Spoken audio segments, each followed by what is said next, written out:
Ceci est un livre audio autogénéré par Google. 1. L'invention du roman. On raconte qu'Ulysse, las de tant de prodiges, versa des pleurs d'amour en voyant son Ithaque, humble et vert. L'art est cet Ithaque, de verte éternité, nom de prodige. Jorge Luis Borges, art poétique. Quoi ajouter sur son œuvre qui ne grince pas comme un disque rayé? C'est la variante du tout est dit, que choisit Vargas Llosa prix Cervantes en 1994, pour ouvrir le discours sur Cervantes, c'est-à-dire sur le Don Quichotte, que chaque lauréat se doit de prononcer. Imarenes escrita, 20 años del premio Cervantes, Alcalá de Henares, 1997 sur 329. Il raye cependant une fois de plus le disque en question lorsqu'il tient à faire remarquer, parce qu'on en aurait moins parlé, que le Quichotte est aussi une fiction sur la fiction, une fiction sobre la fiction.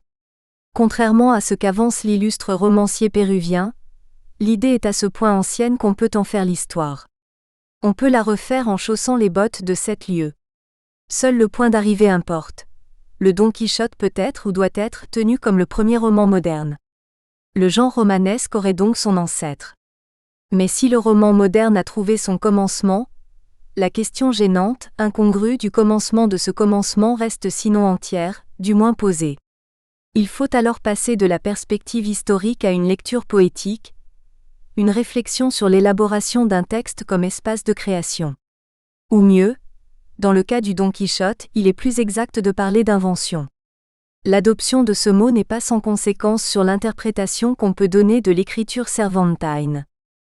Il y a quelques risques à poser comme moderne une œuvre qui se présente dès le début comme moderne, celui d'enfoncer une porte ouverte. Le narrateur qui a commencé l'histoire d'un certain Don Quichotte de la Manche part, on s'en souvient, à la recherche de la suite de cette même histoire qu'il juge être moderne, moderna, et non récent, puisqu'elle mentionne dans la bibliothèque de l'Hidalgo des livres appelés eux aussi modernes, IX 95 à 96. Moderne est à prendre ici au sens étymologique du mot, l'un des derniers legs du bas latin au monde moderne, note malicieusement Ernst Robert Curtius, confère sur ce point Hans Robert Jauss, la modernité dans la tradition littéraire et la conscience d'aujourd'hui, pour une esthétique de la réception Gallimard, 1977 sur 159. Le mot renvoie à une époque récente pour celui qui l'utilise. N'est-il pas dit d'ailleurs dès le début que l'Hidalgo vivait il n'y a pas longtemps, no ha mucho tiempo? Comme le remarque justement Hans Robert Jauss, le moderne est toujours à prouver, à refaire, à reconstruire. La modernité du Quichotte se juge aussi aux multiples lectures modernes qu'il a suscitées, preuve par ailleurs d'un très vif succès qui n'exclut ni les lectures qui s'appuient sur les méthodes les plus modernes, ni les malentendus. Pour les rencontres avec la modernité, on a l'embarras du choix. On peut avoir une idée des nombreuses lectures faites depuis plusieurs décennies en consultant l'utile synthèse de José Montero Reguera, El Quijote y la Crítica Contemporánea, Alcalá de Henares, Centro de Estudios Cervantinos, 1997. Citons un exemple. Dans Otra manera de leer El Quijote, Castalia, 1997, Augustin Redondo lit le Quichotte à la lumière des traditions populaires et la carnavalisation bactinienne. Quant aux malentendus, on passera sur ceux qui se sont multipliés en France sur plus de 2 siècles. La folie espagnole qui trouvait son contraire dans la raison et la mesure française a suscité des interprétations réductrices d'une œuvre tenue pour simplement commis. On se reportera à la thèse ancienne de Maurice Bardon, Don Quichotte en France au XVIIe et XVIIIe siècle, Champion 1931. C'est le premier romantisme allemand qui va donner au roman de Cervantes une dimension moderne, c'est-à-dire en faire un modèle pour une création du temps présent et une référence pour la réflexion actuelle. Et sur ce point l'ouvrage de Jean Canavaggio signalé dans l'avant-propos est d'une grande utilité. Friedrich Schlegel, dans 2 fragments de son Athénéum, 116 et 238, développe l'idée d'une poésie transcendantale, d'une poésie de la poésie, en se fondant sur la notion de réflexivité issue de la philosophie de Kant et de Fichte. Le roman de Cervantes apparaît comme un système de la poésie élémentaire romantique. Il contient la philosophie et la critique du roman, et la seconde partie réfléchit la première et les réflexions de celle-ci. On consultera Lucien Dellenbach, Le récit spéculaire, Seuil 1977 sur 221. On peut bien sûr mettre en rapport cette spécularité avec l'idée de modernité en littérature telle que Roland Barthes l'a définie. Une littérature qui réfléchit sur elle-même, à la fois objet et regard sur cet objet, Essai critique 1959 sur 106. Mais Barthes pensait à Flaubert. Tout comme Vargas Llosa qui, dans l'orgie perpétuelle Gallimard, 1975 sur 207, tient Madame Bovary pour le premier roman moderne. Le caractère transcendantal ou spéculaire du Don Quichotte a été repris récemment par la critique anglo-saxonne qui a utilisé les termes de self-conscious novel, Robert Alter, Partial Magic, The Novel a Self-Conscious Genre, Berkeley Univ. Press, 1966, et de métafiction, Patricia Waugh, Métafiction, The Theory and Practice of Self-Conscious Fiction, London Routledge, 1988, Linda Hutcheon, Narcissic Narrative, The Metafictional Paradox, London Routledge, 1991. La métafiction apparaît cependant de plus en plus comme une caractéristique de la postmodernité. Et Cervantes, en compagnie de Sterne, peut faire office d'ancêtre ou de lointain précurseur du postmodernisme. C'est la position d'un John Barth, The Literature of Replenishment, 1980. Mais la postmodernité, comme la modernité, est un mode de relation entre passé et présent, entre un moment de lecture et un texte auquel sont octroyées ou déniées des qualités dites modernes ou postmodernes. La postmodernité ou la modernité n'existent pas, elles sont décernées à des textes. Ce sont des catégories dévolues à des textes dans une perspective double d'histoire littéraire et d'évaluation esthétique. Lukács, lecteur de Hegel, fait du roman, on s'en souvient, la forme dégradée de l'épopée et du Don Quichotte, premier grand roman de la littérature universelle, le roman de l'idéalisme abstrait, de l'homme solitaire dans un monde d'où Dieu s'est retiré, la théorie du roman, édition. Médiation. Plus intéressante est la position de Marthe Robert, Roman des origines et origines du roman 1976 sur 11. Elle affirme que sans aucun doute le Don Quichotte est le premier roman moderne entre guillemets, en précisant « Si l'on entend par modernité le mouvement d'une littérature qui, perpétuellement en quête d'elle-même, s'interroge, se met en cause, fait de ses doutes et de sa foi à l'égard de son propre message le sujet même de ses récits. » La position d'un des meilleurs spécialistes de Cervantes, Jean Canavaggio, mériterait d'être considérée avec plus d'attention et d'intérêt. Histoire de la littérature espagnole, Fayard, 1993, I. 559. Il ouvre son étude par ces mots, le premier roman moderne. Un problème de fond que pose le Don Quichotte, selon J. Canavaggio, est celui issu de la poétique d'Aristote, de la vraisemblance poétique distinguée de la vérité contingente de l'histoire. La réflexion était dans l'air du temps. Mais Don Quichotte, personnage, illustre à sa manière la puissance contagieuse de la littérature sur tous ceux qui en subissent l'envoûtement. La vérité de Don Quichotte tient au projet décidé de courir le monde et l'on pense à la formule de Michel Foucault, Don Quichotte sort et lit le monde pour démontrer les livres. Pour J. Canavaggio, il se donne les moyens d'interpréter les désaveux du réel sans sortir du domaine de l'illusion. Et encore, il réussit peu à peu à édifier sur les ruines du monde légendaire auquel il se réfère, le monde ambigu dont il est le héros. Parmi les lectures qui font du Don Quichotte un prototype de métafiction, associé à Sterne et Diderot, on peut citer l'étude de W. Krasinski, Le paradigme inquiet, Pirandello et le champ de la modernité, Montréal 1989. Krasinski parle plus volontiers de perspectivisme. Il dégage une modernité qui va de Cervantes jusqu'à Joyce, en passant par Sterne, Diderot et Dostoïevski, depuis Shakespeare jusqu'à Brecht et Genet, en passant par Buchner, Kleist, Hugo, Ibsen et Tchekhov, 1989 sur 47.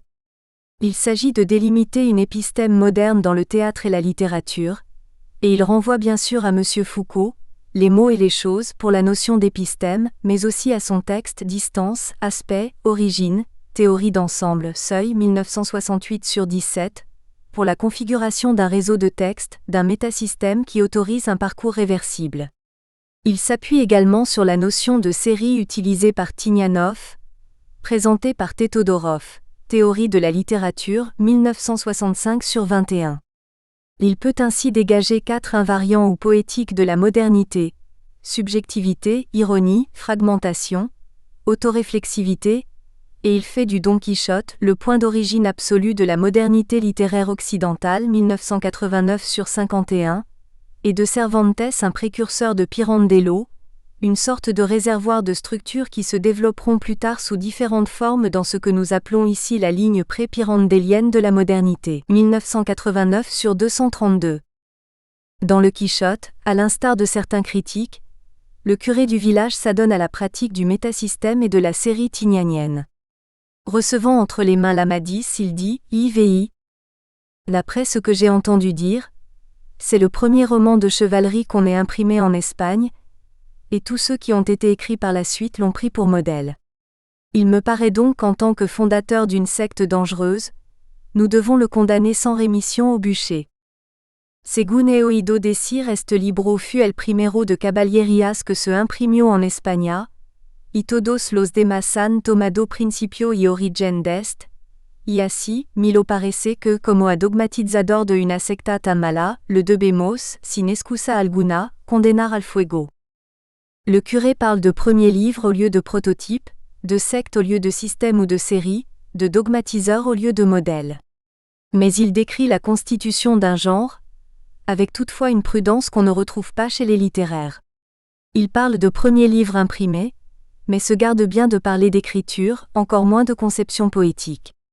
Il constate l'existence d'une tradition littéraire dont l'origine institutionnalisée ne fait aucun doute. Ce commencement mérite même d'être qualifié par deux mots, principio y origen, ce qui pourrait inciter à croire qu'un commencement n'est jamais simple, ni simple à définir. Mais on se souviendra de ce dit Jean-Claude Chevalier, en préface à la traduction d'Aline Schulman, Seuil, 1997, sur la dilection particulière qu'a Cervantes pour les synonymes couplés. On sait que l'Amadis sera sauvé grâce à l'intervention du barbier qui met en avant des considérations poétiques. Le meilleur de tous les livres qui ont été composés de ce genre, el mejor de todos los libros que de este género se han compuctu. Et encore, unique en son espèce, unico en su arte.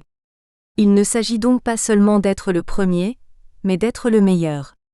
Mais cette qualité est avancée comme un ouï-dire, et elle n'est aucune prouvée. La priorité reste encore ce qu'il y a de plus incontestable, mais est d'ordre factuel, elle est affirmée, non analysée ni démontrée. Comme est affirmé dès les premières lignes du prologue au lecteur, la qualité hyperbolique d'une histoire, celle d'un enfant sec, rabougri, fantasque, plein d'étranges pensées que nul autre n'avait eues avant lui. La historia de un hiro seco, avellanado, antoradizo y lleno de pensamientos varios y nunca imaginados de otro alguno. Formule qui, à son tour, annonce celle du premier chapitre. La plus étrange pensée que jamais fou ait pu concevoir, el más extraño pensamiento que jamás dio loco en el mundo. Mais là encore, la précédence ou l'originalité absolue du Don Quichotte, histoire ou personnage, ne sont pas des données qui permettent de comprendre l'existence, l'émergence d'un texte, ce qui, textuellement, lui a permis d'exister. C'est pour examiner cette question et voir comment poétiquement il y est répondu, que je souhaiterais refaire une lecture du premier chapitre du Don Quichotte. Rayez une fois de plus le disque. Mais en formulant l'hypothèse de lecture suivante, le texte, dans son déroulement, annule la question du commencement. Celle-ci n'a plus de validité en termes poétiques. Ou alors, elle tente à se confondre avec celle de l'œuvre dans son ensemble, celle de son existence même, c'est-à-dire de sa géniale invention. Trois occurrences de l'écriture, dans les deux premiers paragraphes de ce qui est tenu pour une odyssée de la lecture, méritent une attention particulière.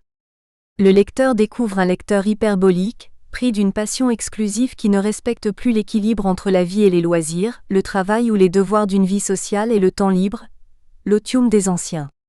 L'Hidalgo est entré en lecture comme d'autres entrent en religion.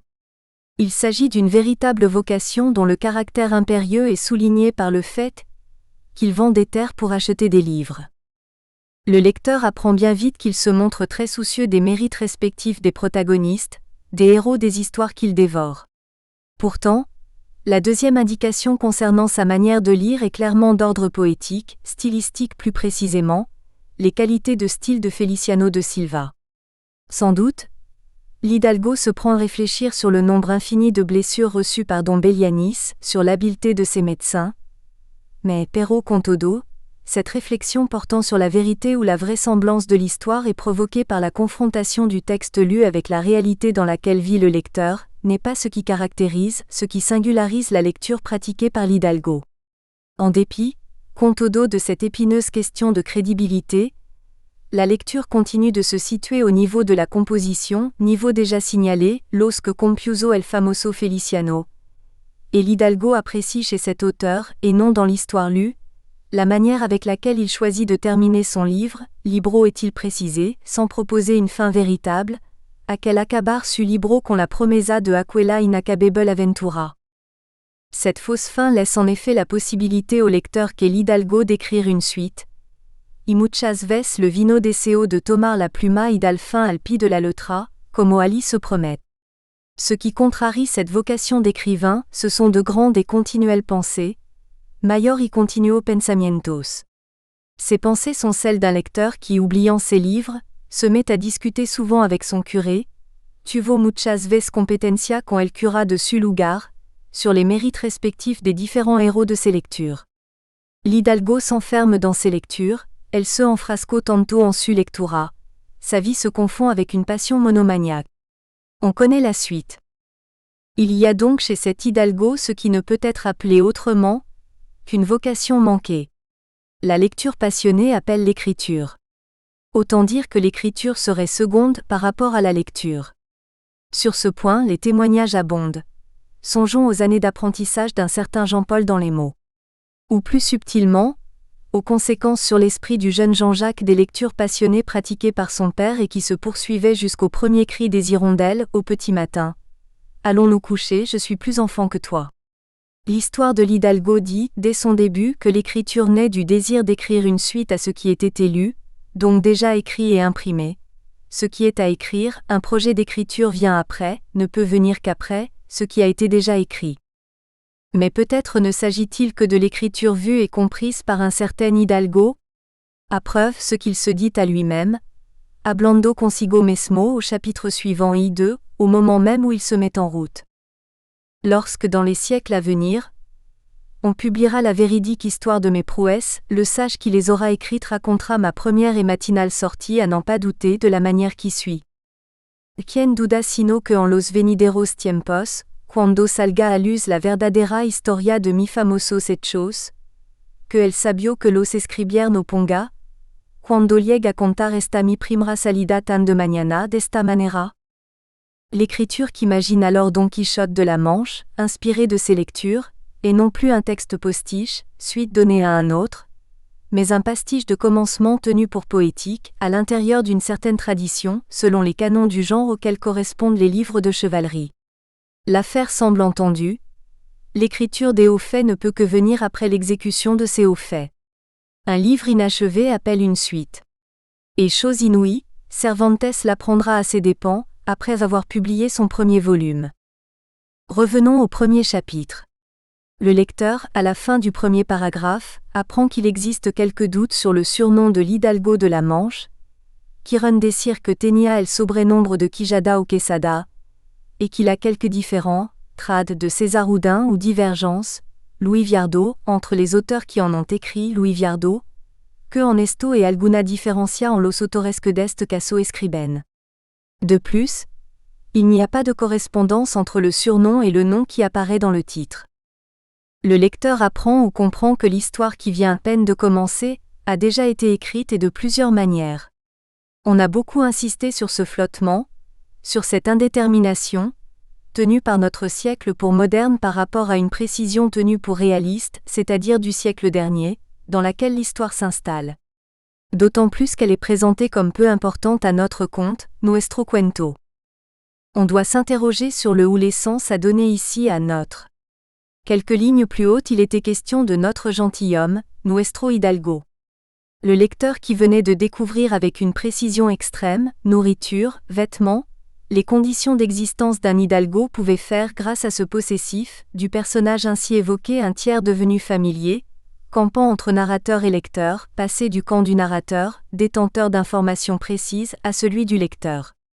Mais l'existence d'autres auteurs ayant écrit sur cet Hidalgo peut donner au second possessif, notre conte, une autre valeur et une autre portée.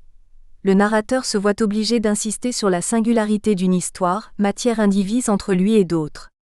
En ce cas, le possessif replace le conte plus du côté du narrateur.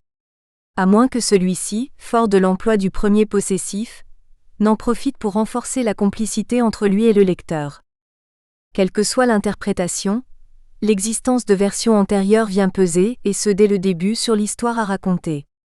Le narrateur de l'histoire s'est trouvé, avant même de raconter la vocation manquée d'écrivain de l'Hidalgo, devant un problème qui n'est pas, semble-t-il, radicalement différent de celui de l'Hidalgo lecteur: se situer dans et par l'écriture à la suite d'écrits déjà existants. Face à ce poids avec lequel le narrateur doit compter puisque le jeu de mots sera fait, il ne reste plus au narrateur qu'à affirmer, d'entrée de jeu, fin du premier paragraphe, par un acte d'autorité qui devient pour le lecteur un protocole de lecture, un contrat qu'il décrète, mais qui semble l'engager totalement vis-à-vis du lecteur. Mais c'est sans importance pour notre histoire, il suffit qu'en la racontant on ne s'écarte en rien de la vérité. Pero esto importa poco a nuestro cuento, basta que en la narración de accent aigu él no se salga un punto de la verdad. Sans doute y a-t-il un avant de l'écriture, avec lequel il faut compter. Mais cet avant n'a que le mérite de l'antériorité. Il ne saurait être pour autant assimilé à la vérité, d'autant plus qu'il en existe plusieurs, c'est-à-dire aucune. On ose imaginer à quoi pourrait mener ce type de raisonnement, appliqué par un lecteur moderne à ce qui est l'écrit, la lettre, le livre par excellence, ce qui là aussi n'est pas à démontrer, mais à accepter. La vérité qui se dégage du contrat est non plus factuelle, quel est le nom exact, mais d'ordre esthétique. Il n'y a pas de matière en matière de vérité, mais une manière de raconter quelque chose, la narration. La vérité n'est pas donnée, elle est à écrire. Et l'écriture aura en son principe même, en son commencement et en son essence, sa raison d'exister. La vérité ressortit donc à la cohérence même du conte raconté. L'existence d'une matière antérieure, indéniable, ne peut en aucune façon peser sur la manière d'écrire. Ajoutons bien au contraire. Tel est le pouvoir du narrateur, son espace de liberté en ce début, celui du texte qu'il est en train d'écrire, qu'il est nécessairement en train d'écrire. À ce qui est déjà écrit, voire imprimé, s'oppose ce qui est en train de s'écrire. Ceci est loin d'être une banalité. L'écriture ici rend le lecteur contemporain de l'élaboration du texte, de sa formulation. Il n'est pas seulement lecteur. Il est témoin comme dans une relation entre auditeur et conteur, d'où l'emploi de cuento osant se mesurer à autores par lequel sont exprimées les servitudes, mais aussi les prérogatives de celui qui assume sa condition, celle de venir après, quand tout est ou semble dit. C'est alors qu'on peut mettre en relation la phrase qui introduit l'existence de versions antérieures, avec les premiers mots qui ouvrent l'histoire. On ne sait pas très bien s'il avait nom Quixada ou Quesada. Quiron decir que tenía el sobrenombre de Quijada, ou Quesada. Dans un village de la Manche, dont je ne veux pas me rappeler le nom. En un lugar de la Mancha, de cuyo nombre no quiero acordarme. Quelle que puisse être la valeur, forte ou euphémisée, littérale ou figurée, à accorder au verbe querer, ce qu'on n'a pas manqué de faire abondamment, il importe plus de lire, de lier les deux verbes pour les comparer et les opposer. Dans les deux cas, qu'il s'agisse du nom du village ou du nom de l'Hidalgo, l'incertitude, de nature différente, est comparable. Mais à un pluriel qui renvoie non pas tant à la multiplicité des auteurs qu'à une sorte de vox populi s'oppose une première personne qui suppose une prise de décision, si minime soit-elle, un acte de liberté et d'autorité. Par cette première personne s'introduit, s'écrit le narrateur. Alors, acte souverain d'écriture ? C'est compter sans le début dans sa matérialité, même en un lugar de la Mancha. Nous espérons que vous avez apprécié cet aperçu. Pour continuer à écouter ce livre audio sur Google Play Livres, utilisez le lien dans la description de la vidéo.